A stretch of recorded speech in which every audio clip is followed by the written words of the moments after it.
రేవంత్ రెడ్డి గారు మాకు ఎలక్షన్ ముందు ఒక చాలా హామీలు ఇవ్వడం జరిగింది. దాంట్లో ప్రధానమైన హామీ ఏంటంటే ఏడాది తిరిగేలోపు 2 లక్షల ఉద్యోగ నియామకాలు చేపట్టే బాధ్యత నాదని చెప్పడం జరిగింది. అండ్ ప్రతి ఇయర్ జాబ్ క్యాలెండర్ ఇస్తా అని కూడా చెప్పడం జరిగింది. రాహుల్ గాంధీని సెంట్రల్ లైబ్రరీకి తీసుకురావడం జరిగింది, అశోక్ నగర్కి తీసుకొచ్చి అక్కడ నిరుద్యోగులందరినీ కాంగ్రెస్ పార్టీ వైపు తిప్పుకొని వాళ్ళకి ఓట్ బ్యాంకుగా మార్చుకోవడం కూడా జరిగింది.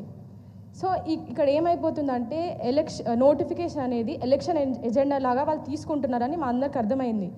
సో మళ్ళీ దాని తర్వాత ప్రియాంక గాంధీ గారిని కూడా హైదరాబాద్కి తీసుకొచ్చి యూత్ డిక్లరేషన్ ఇప్పిస్తామని చెప్పి దానిలో భాగంగా 4000 నిరుద్యోగ భృతి ఇస్తామని చెప్పడం జరిగింది.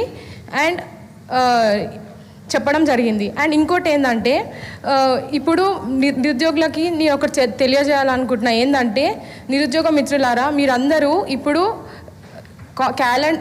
ఎలక్షన్ నోటిఫికేషన్ కన్నా ముందే మన జాబ్ నోటిఫికేషన్ కనుక రాకపోతే కాంగ్రెస్ పార్టీ వాళ్ళు స్థానిక సంస్థలలో ఎన్నికలకి ఓట్లు అడగడానికి వచ్చినప్పుడు గల్లా పట్టుకొని అడగండి మన జాబ్ క్యాలెండర్ ఎక్కడా అని.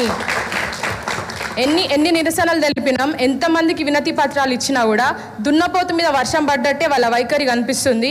ఇంకెన్నాళ్ళు ఇట్లా రేవంత్ రెడ్డి గారు ఎన్ని సభలు పెట్టినా ఎక్కడైనా కూడా మేము 60,000 ఉద్యోగాలు ఇచ్చినామని చెప్పడం జరుగుతుంది. కానీ వాళ్ళు ఇచ్చింది కేవలం 11,000 ఉద్యోగాలు మాత్రమే. మీరు అంత కాన్ఫిడెంట్గా చెప్తున్నారు కదా, ఏ హయాంలో నోటిఫికేషన్ వచ్చిందో ఆ ఇయర్తో సహా నోటిఫికేషన్ బయట పెట్టాల్సిందిగా నిరుద్యోగుల తరపున నేను డిమాండ్ చేస్తూ ఉన్నాను. అండ్ హరీష్ రావు గారు, మీరు మా వెన్నంటూ ఉండి మాకు ప్రతి ధర్నాలో కానీ ఎక్కడైనా సరే మాకు సపోర్ట్ ఇవ్వవలసిందిగా మేము కోరుకుంటున్నాము. Thank you.